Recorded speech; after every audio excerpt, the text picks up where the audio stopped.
Hey, TTG team, friends, guest. IGCC, a swing trade that we got in on Friday, and we took profits today. And there was a lot going on with this trade, and there's a lot of explanation that needs to go in to this trade. I promised myself I would not trade IGCC ever. First of all, they jumped into the crypto business, and then from the crypto business, they jumped into the marijuana business, and then they got delisted.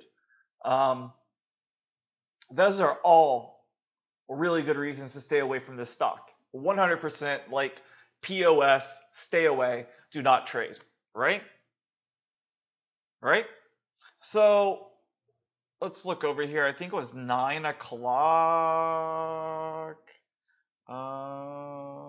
Let's look at the news here.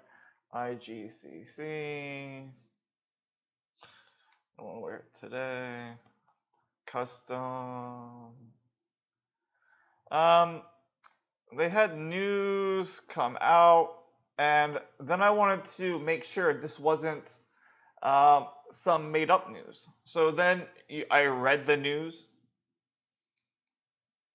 made sure it was real, because I honestly, I've been trading for over 7 years. I don't know a stock that's been delisted and then relisted in this short period of time. And I can't name one. If you guys can name one, please list it below, because I would love to look up the history of that. Because what happens most of the time when a stock moves over to the OTC, it loses about 40, like here we go, 250 all the way down to, under $1. And this is a normal drop. You're dropping from the big boards down to the pink sheets. So now let's get to the trade. We entered the trade at 94 cents. Stock had a really strong volume off the open. We took some profits at the 200-day moving average here at 120. And then we decided to swing the rest.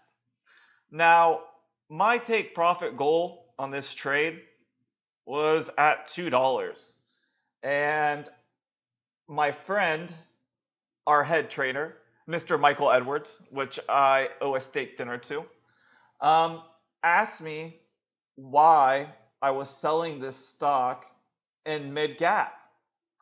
I had the gap drawn here. It's broken it into this gap. Why is it not going to close it? It's like, why are you selling yourself short?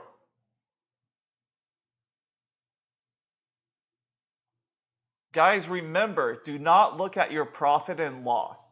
Looking at your profit and loss is going to cost you more money than it makes you. Learn how to read charts.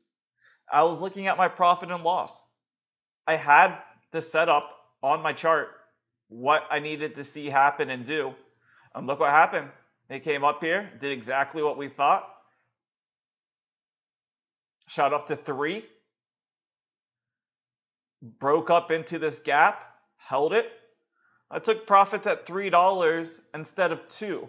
That's a whole entire dollar more per share.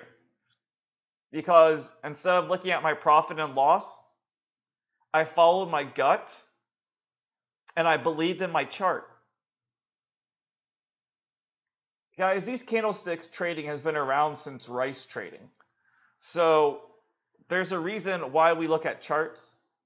History repeats itself. All of us traders are looking for the exact same things to happen. And team, it doesn't look like this might not be done yet.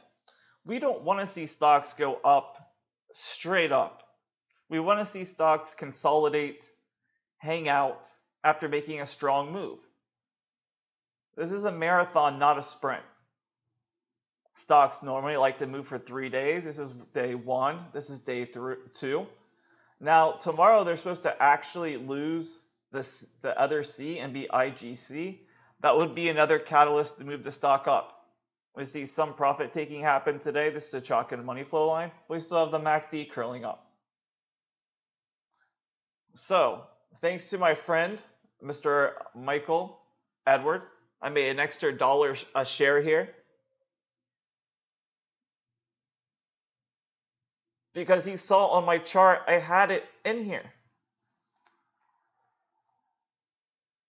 Sometimes, guys, you know, having your team sit there and be able to, you know your strengths and weaknesses and tell you, look, trust in your chart. Don't look at, he's like, I bet you're looking at your profit and loss. It was funny, but from the airport, an extra $1 a share here.